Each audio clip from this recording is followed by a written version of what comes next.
Good morning class. आज हम निपात अविकारी पदों के बारे में पढ़ेंगे।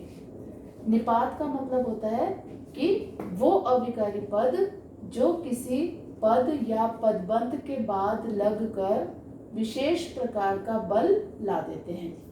अब कौन कौन से प्रमुख निपात होते हैं? जब हम वाक्य बनाते हैं, कोई सेंटेंस बनाते हैं, तो उसमें जब ही, भी, तक, तो, भर और मात्र इन शब्दों का प्रयोग होता है, इन पदों का प्रयोग होता है, तो ये निपात कहलाते हैं। मुख्य जो निपात हैं वो यही हैं। आपको इनको याद रखना है और जब इन पे अंडरलाइन किया हुआ आएगा तो आपने इनका पद परिचय देना है।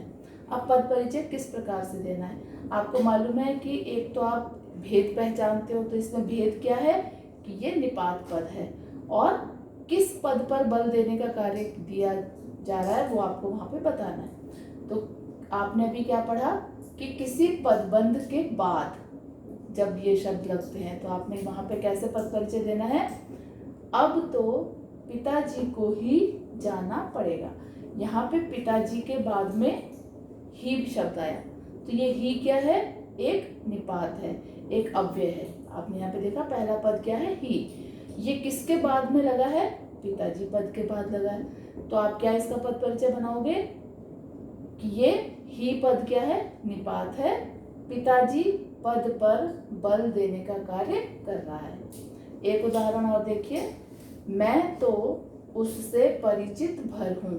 एक अंडरलाइन वर्ड है तो पे और दूसरा अंडरलाइन वर्ड है भर पे।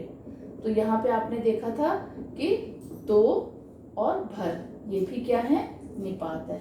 तो आप क्या पहचानोगे? इसका पद परिचय कैसे दोगे?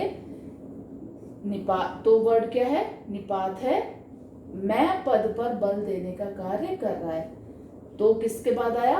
मैं के बाद। तो मैं पद पे बल देने का कार्य कर रहा है। और दूसरा क्या है? भर।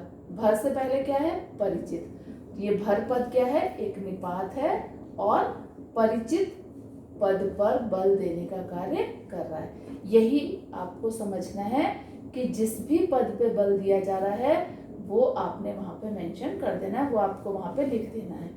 और बाकी ये सारे जो हैं हमने निपात आपको ये याद रखने, ही, भी, तक, तो, भर और मात्र, ये निपात होते हैं और जिसके भी बाद लगते हैं उसको आपने उसका वर्णन वहां पे कर देना है। तो ये निपात के बाद में हमारा पद परिचय जो चैप्टर है वो खत्म होता है। और इसमें आपने अब तक पढ़ा कि पद परिचय में जो विकारी पद होते हैं उसमें संज्ञा, सर्वनाम, विशेषण और क्रिया का पद परिचय दिया जाता है।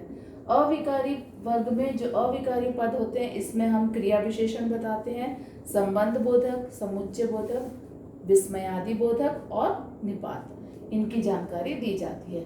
तो आपने ये सारे अच्छे से पढ़े, समझे और अब आप इसको बुक में से देखिए और इसकी और ज़्यादा प्रैक्टिस करिए। Okay, thank you.